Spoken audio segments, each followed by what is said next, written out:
Orthopaedics hip and knee replacements based on real life, actually retrieved specimens from living patients. This is a collection put together by me. Here we see a hip replacement from a 52-year-old man who had CDH, female, lasted 2 years.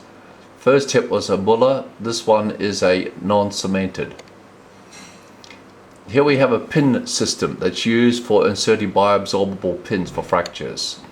Here we show an AO blade plate used for fractures. Remember, these have all been retrieved from patients, have failed for one reason or another, or have had to be replaced when they're worn out. Here's AO femoral nail, slotted holes, screws at the top, screws at the bottom. There's a Huckstep nail. Here's a Huckstep hip replacement based on this nail. Huckstep shoulder replacement. Here's a shoulder replacement. Here is a Australian invention, a Hodgkinson tibial nail. Here's the Ostermoor implants. It's for unipolar hip replacements for fractured necks of femur since the 1940s. Very good, lacks rotational stability. Here's a bent blade plate, a bent after the fracture failed to heal. Here's a bent GK gross kept nail at 5 months and 21-year-old revised to AO nail and bone graft. They fail when the fracture doesn't heal. Uni-compartment knee replacements, very good. These are from the 60s and 70s, are worn. Look at the amount of wear. Again, uni knee replacements with one common tibial shell. Uni knee replacements. Here shows a broken polyethylene tibial component, part of a knee replacement. Look at the wear and tear. Here's a broken ankle component from an ankle replacement. And again, showing the wear. Here is a broken Muller stem, Muller total hip replacement. Sometimes the stems used to break from metal fatigue. You don't see that very often now. Here's a broken tip of a knee arthroscopy. You do a knee arthroscopy, keyhole surgery, tip breaks off. This is very bad, metal fatigue. Always check your instruments prior to putting them in. It took 2 hours to fish this out. It's very frustrating. Here's a broken uni knee replacement. See, metal fatigue. Here is a carbon spacer of Miller gland knee replacement. Used to cause black staining of the joint synovium.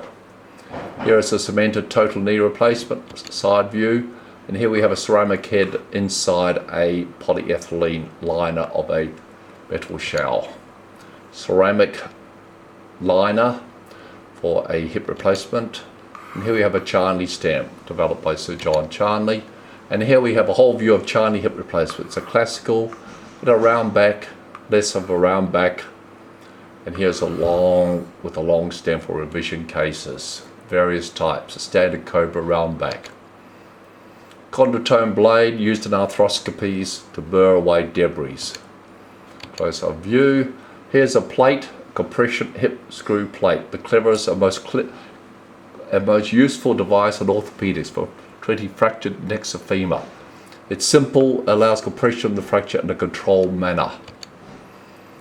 Total hip replacement, hydroxyapatite. This is called the HG total hip replacement Harris Gallant. This one was revived to an SROM, 67-year-old in 1995. Here we have the acetabular line. It has to be split up like this to remove it when it's worn. Here's a acetabular component with a metal liner. Here is a total knee replacement, the towel knee. It was revised to an insult burst in a 74-year-old. Here's a electrical stimulator implantable developed by an Australian surgeon, Dwyer, to stimulate or encourage bone healing. And here's the evolution of total hip replacements. The initial Jude implant plastic. It tended to generate a lot of wear particles. The Ostermoor, very good, from the 40s. The Charnley total hip replacement, slim, small head, cemented in place, and then the non-cemented varieties came in the 80s. Here you see the bone still in the mesh in the proximal part of the stem. And now we've gone on to resurfacing.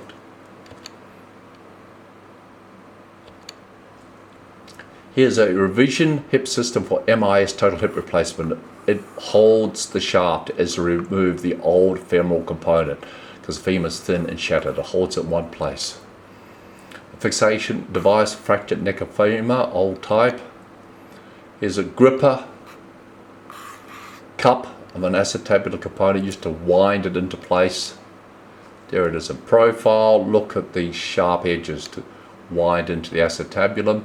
Herbert screws, 2 different caliber threads on one screw for scaphoid fractures. Higgs total shoulder replacement developed by an Australian surgeon. A hinge total knee replacement. We don't tend to use these now because all the loads are transmitted to the implant bone interface, causing premature loosening, so you don't see these much now. Here's another hinged knee replacement side profile. Hodgkinson nail for the tibia. Again, the Huckstep ceramic shoulder and hip replacement ceramic spaces. They were a real innovation. The Huckstep ceramic heads, femoral heads. The Huckstep nail, square screw fixation for very difficult fractures.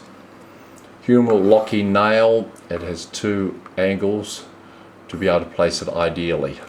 And here we see some tendon passes for doing reconstructive surgery for the flexor tendons of the hand. Fixation around a K nail. This K nail, after being in 5 years in patient, had to be removed. Charnley cut with the cement mantle over it. A K nail, Kuncha nail, developed by the great surgeon Kuncha from University of Kiel. A link curved femoral component, non-cemented, very good. A long compression screw hip plate. The fracture will be winding all the way down here, so you have to have a large femoral component. Long stem, Charnley stem. Mal tracking on patella component here. Look, it's worn through the plastic through to the metal back. There's the Miller-Gallant one. Again, a profile showing the wear and tear, the mal tracking. The Marmor uni knee replacement. And here we see the McKee-Farrer total hip replacement, cemented large head, metal on metal. This is in the 60s, revised after 18 years. It was co-developed at the same time as a Charnley, and now we've gone back to metal on metal. A metal cup, a Miller-Gallant 1 total knee replacement, black spacer, generated a lot of carbon staining. A Warwick-Williams spinal plate. The cement mantle still around a Muller femoral stem, and again showing the wear and tear of the acetabular component. An old style fixation plate, an old style osteotomy plate, McMurray, when you did osteotomies of the femur. A PCA cup showing the bone, still bony ingrowth into the meshed surface. And again, PCA cup, again showing the bony mesh ingrowth into a PCA stem.